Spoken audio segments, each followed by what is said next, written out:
You're just a toy soldier." That's what the young officer said, loud enough for the cadets to laugh. They mocked the silence, mocked the uniform. And when someone spotted the faded emblem beneath the guard's glove, they called it part of the costume. No one asked what it meant. No one asked where he'd earned it. But someone did notice. From across the courtyard, a lieutenant general. He didn't ask for rank or service record. He asked one question, and when he heard the answer, the entire parade ground went silent. Want to know what that marking meant and why it changed everything?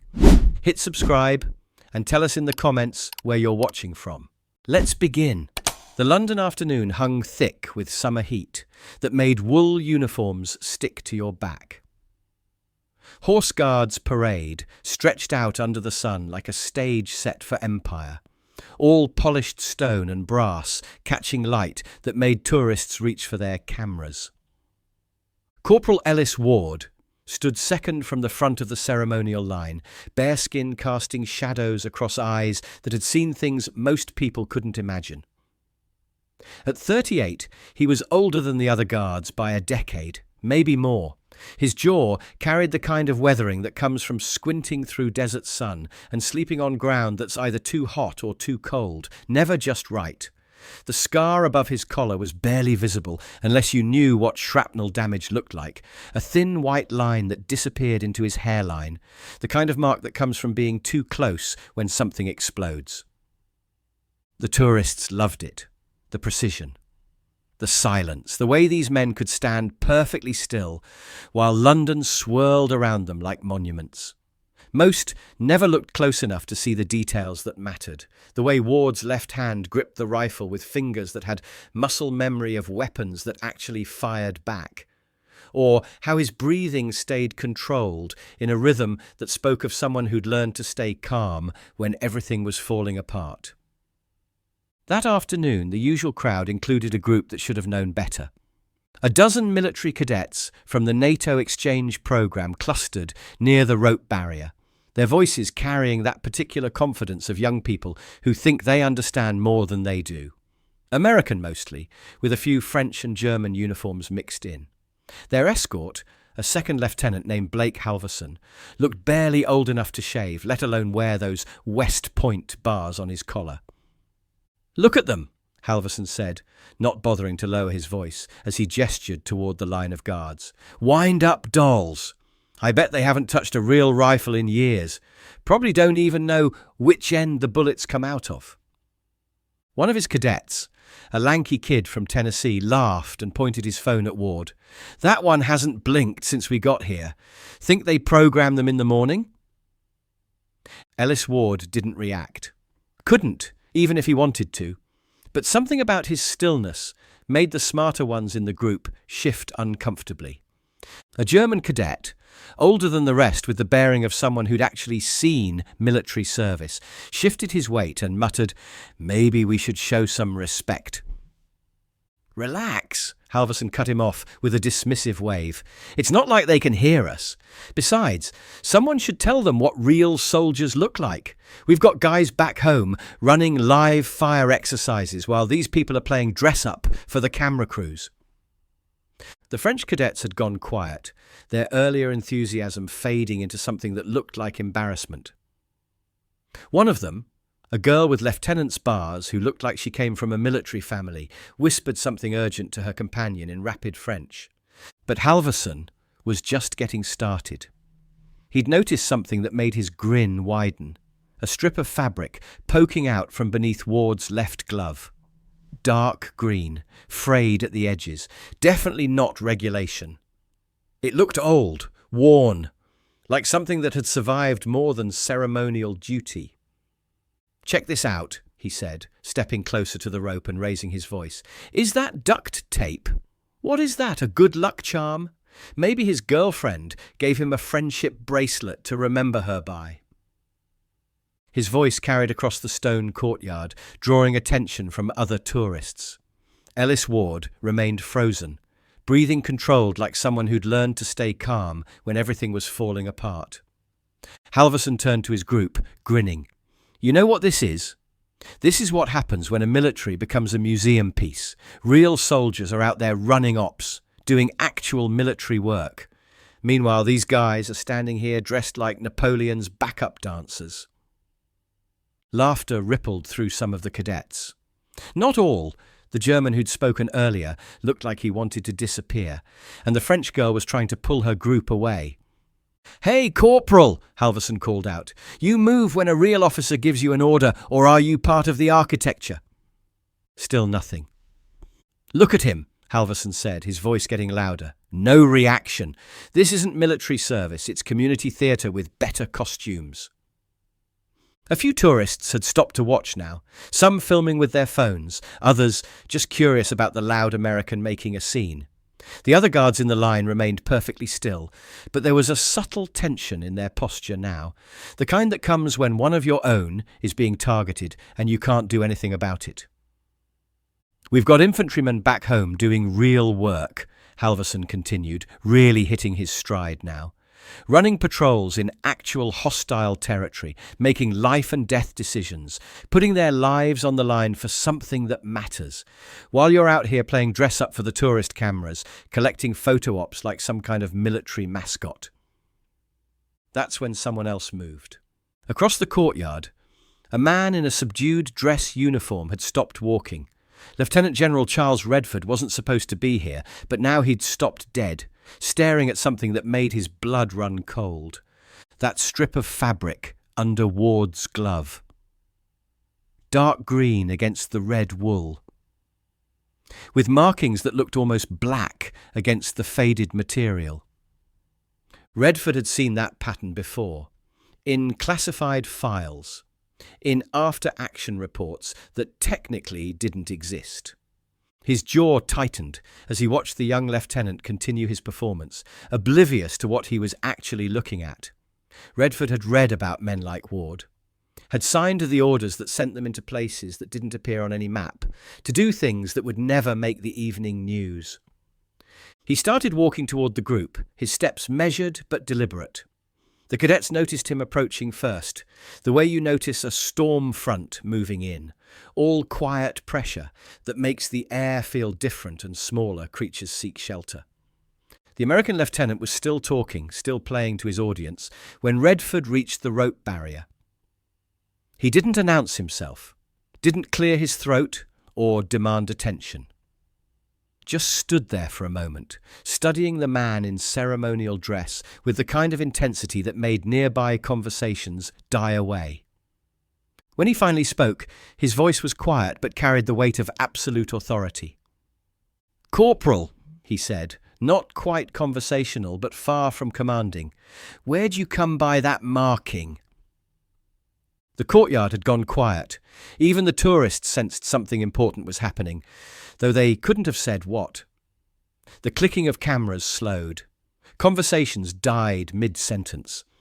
Even the pigeons seemed to settle into watchful silence. Ellis Ward couldn't turn his head, couldn't look at the general.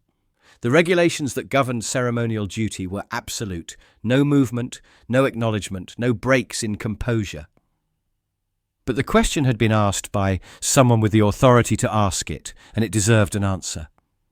His voice came out steady, matter of fact, like someone reading map coordinates from memory. "Corridor Bravo, Taren Kaut, unit was 9R Echo." The words hit General Redford like a physical blow. He'd read those operation reports, some of them with his own signature at the bottom. Hell, he'd helped write the cover stories that explained why certain assets had gone missing, why certain compounds had been destroyed, why certain personnel had simply vanished from official records. But he'd never expected to meet someone who'd lived through what happened in that corridor. "Jesus Christ," he said, almost to himself, the words carrying across the sudden silence. "That wasn't meant to be survived." Behind him, Halverson's smirk had died completely. He looked around for someone to explain what was happening, but nobody was paying attention to him anymore.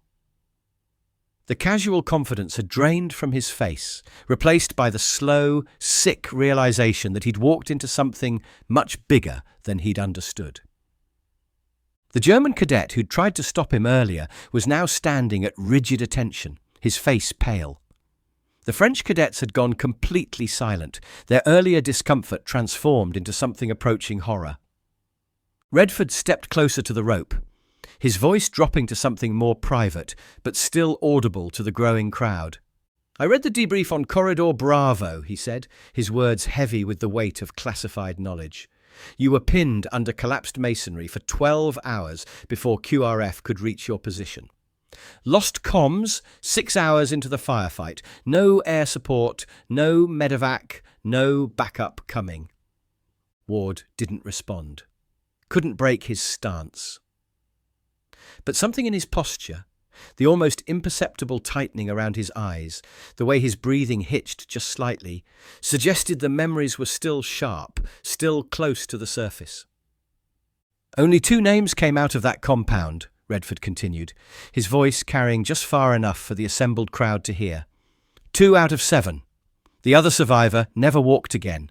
Medically discharged 2 months later. Died of complications in 2013. He paused, studying the man standing before him in ceremonial dress, seeing past the red tunic and polished brass to the soldier underneath. "Which means you're the last member of 9R Echo still breathing." The silence that followed felt like the whole world holding its breath. Even the distant sounds of London traffic seemed muted, as if the city itself was listening to something it didn't quite understand but knew was important. Redford turned toward the group of cadets now, his voice taking on the weight of someone who'd spent too many years explaining why good people die for causes that never make the headlines.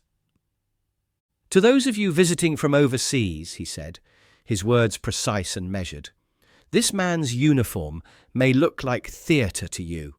You may think it's ceremonial, decorative, a relic from when wars were fought with swords instead of satellites and honour instead of hashtags."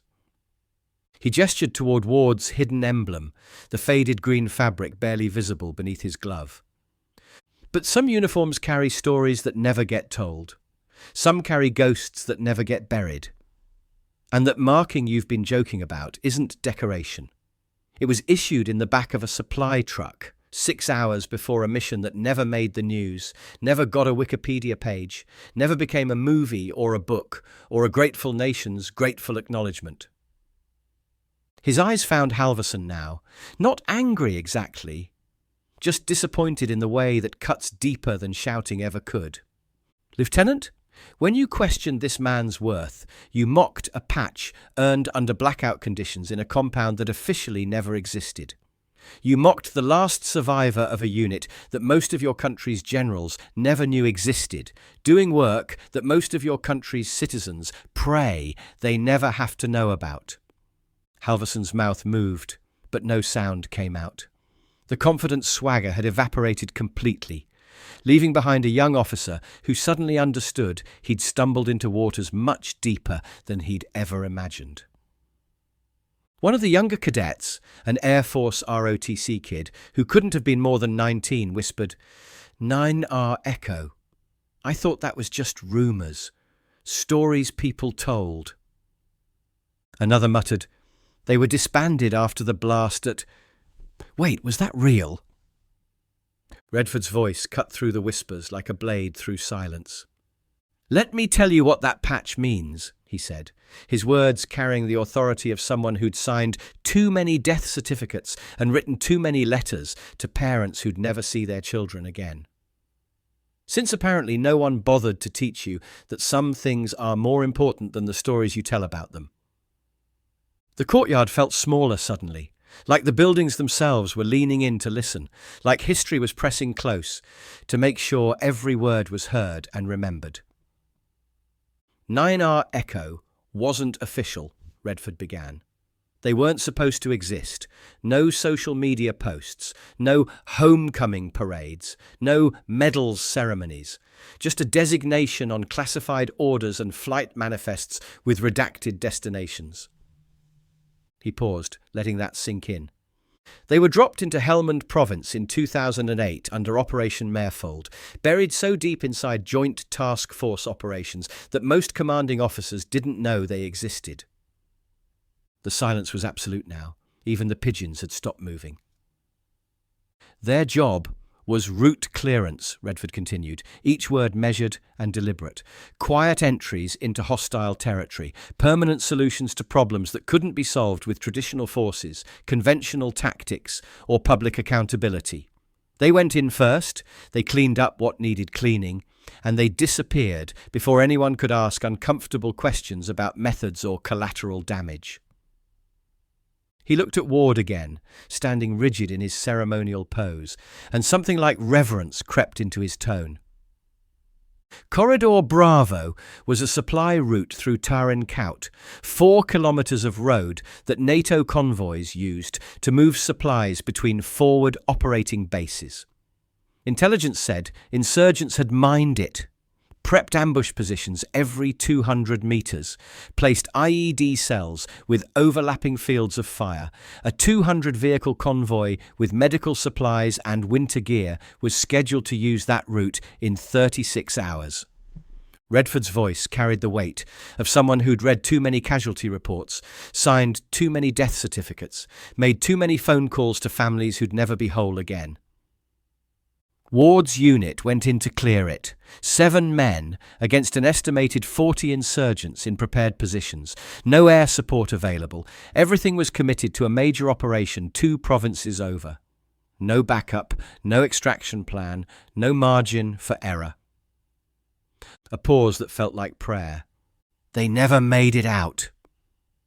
He gestured toward the man in the red tunic, still standing at perfect attention despite the weight of memory and heat and the eyes of strangers. His team was compromised halfway through the sweep when their local guide turned out to be working for the other side. Lost the element of surprise, lost their advantage, lost any hope of completing the mission quietly. Air support was still tied down elsewhere, communications were being jammed, and extraction was impossible. The German cadet who'd tried to stop Halvorsen earlier now stood at rigid attention, his face pale with understanding. One of the French cadets had tears in her eyes. They fell back to a ruined compound that might have been a school once, or a clinic, or someone's home before the war made such distinctions meaningless. 5 men. They'd already lost 2 in the initial contact, against waves of insurgents who knew the terrain and had nothing to lose. Redford's voice grew quieter, more personal, as if he was sharing something that hurt to remember. They held that compound for 31 hours, 5 men with limited ammunition, no food, no water, and no hope of rescue. When QRF finally broke through the enemy lines, only 2 bodies were still moving. One was unconscious, bleeding out from shrapnel wounds that should have killed him hours earlier. The other was dragging him toward what was left of an exterior wall. He looked directly at Ward now, seeing past the ceremonial uniform to the man who'd lived through hell and chosen to keep living. That man, the one you've been calling a toy soldier, carried his team leader through broken concrete and sustained gunfire for 80 yards. Then went back for their radio equipment because someone needed to call in the coordinates for the airstrike that would level the compound. Then went back again for the wounded interpreter who'd been loyal when loyalty meant death. The silence was so complete that even breathing seemed loud. He went back 3 times into that collapsing building under enemy fire, with insurgents closing in from 3 sides. Went back because that's what you do. That's what soldiers do when soldiers mean something more than a paycheck and a uniform and a story to tell at parties. Redford turned back to the cadets, his voice carrying the weight of every funeral he'd attended, every flag he'd folded, every widow he'd consoled. After the dust settled and the bodies were counted and the reports were written in language that made horror sound like policy, 9R Echo was dissolved. Quietly. Officially. The kind of dissolution that happens in offices where the windows don't open and the conversations never get recorded. He paused, studying the young faces before him. The survivors were split up and reassigned to different units, different bases, different continents.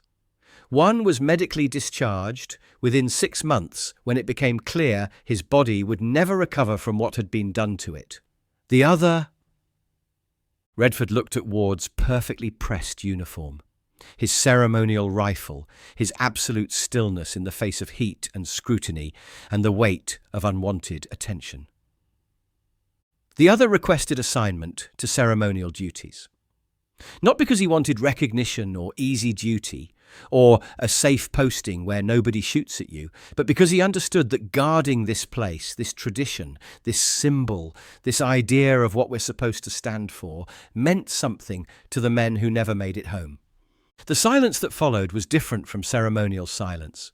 This was the kind that holds weight, that carries the presence of the dead, that makes you understand why some people choose to stand still rather than move forward. One of the French cadets raised her hand slightly, like a student asking permission to speak in a classroom where the lesson had become too important for interruption. "Sir," she said quietly, her accent making the words more formal, more careful, "why would someone who's done all that choose to stand here, in silence, when he could tell his story, could be recognized for what he did?" Redford's expression softened slightly, the way it does when someone asks the right question, even if they don't understand why it's right. "Because, mademoiselle, in silence, no one gets to edit the story. No one reduces what happened to a soundbite or a headline or a hashtag that trends for 3 days and gets forgotten. No one claps for cameras or gives speeches about sacrifice they've never made. The men we lose, sometimes silence is the only way to carry them properly, to honour them without cheapening what they gave." He looked down at that strip of faded fabric, still barely visible beneath Ward's glove, and his voice grew even quieter. "And some patches were never meant to be seen, only remembered, only carried, only honoured in the kind of silence that speaks louder than any medal ceremony or parade, or grateful nation's grateful acknowledgement." An American cadet, one who'd been laughing and filming earlier, cleared his throat. His phone hung forgotten at his side. I think we owe him a salute, sir." Redford didn't answer immediately. Instead, he stepped as close to the rope as protocol allowed, came to attention with the precision of someone who'd been doing it for 40 years, and brought his hand up in a formal salute. Slow, deliberate, held longer than any regulation required.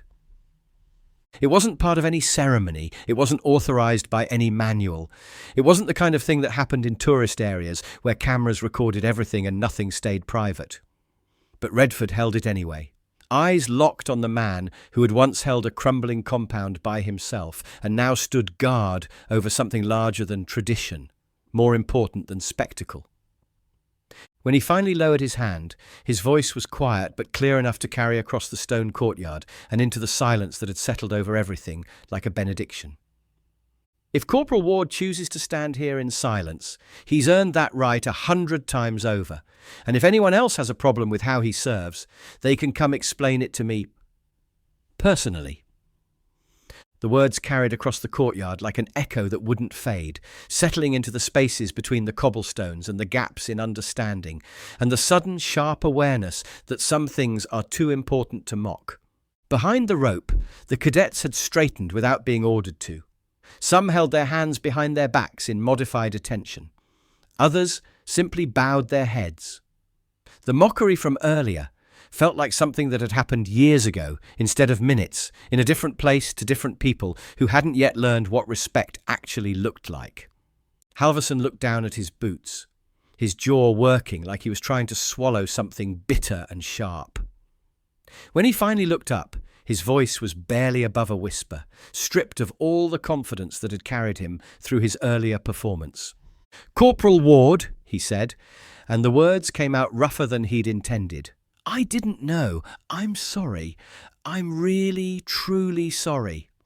Ward didn't respond. Couldn't break his stance or acknowledge the apology, or make it easier for the young officer who'd learned a lesson that would follow him for the rest of his career. But the apology hung in the air anyway, accepted by silence that somehow felt more gracious than words, more forgiving than anger. A child tugged at his mother's coat nearby, his small voice cutting through the adult tension with the clarity that only children possess.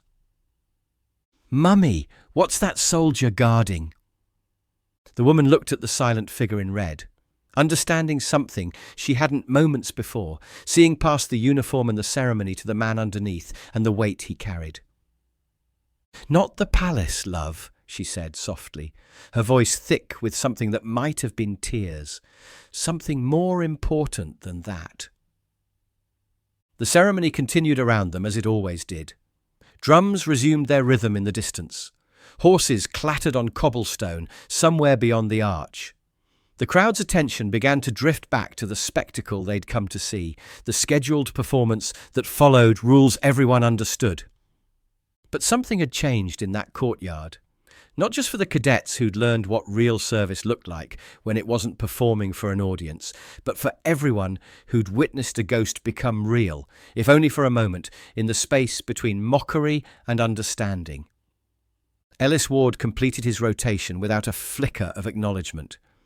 When the time came, exactly when it was supposed to come, no sooner and no later, he marched off with the same precision he'd shown all afternoon, his rifle at the perfect angle, his steps in perfect time, disappearing through the arch toward the barracks as if nothing had happened. But something had happened.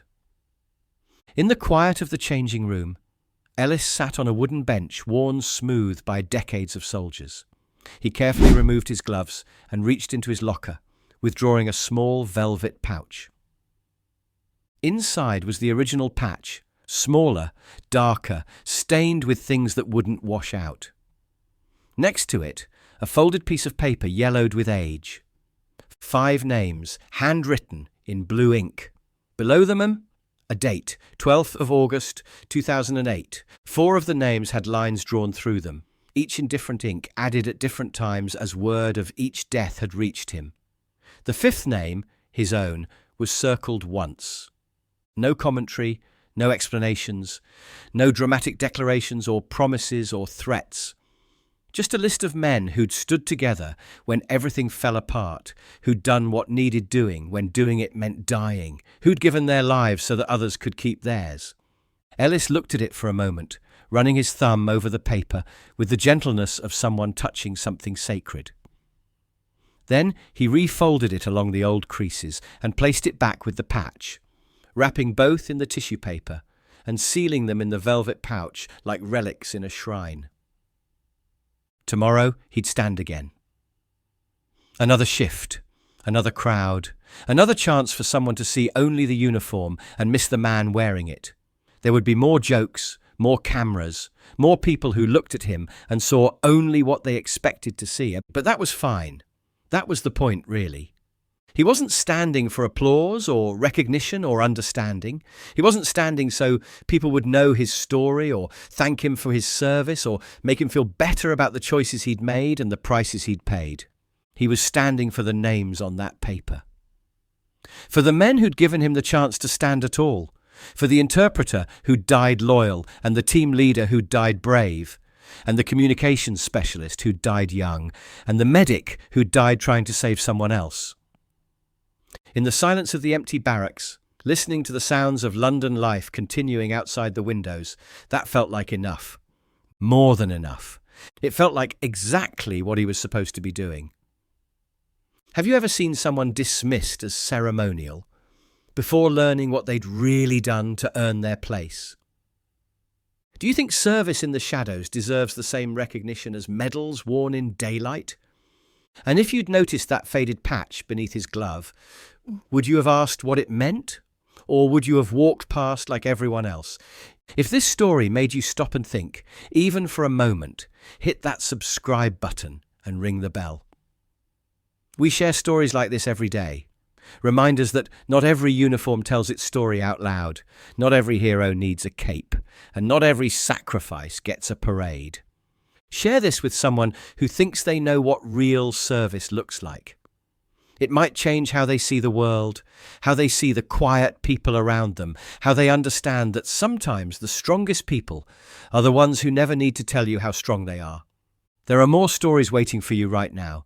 Just pick the one that speaks to you, the one that reminds you that the world is full of people carrying weights you can't see, standing guard over things that matter more than applause. We'll see you tomorrow with another reminder that some uniforms carry ghosts. Some silence speaks louder than words, and some of the most important stories are the ones that never get told.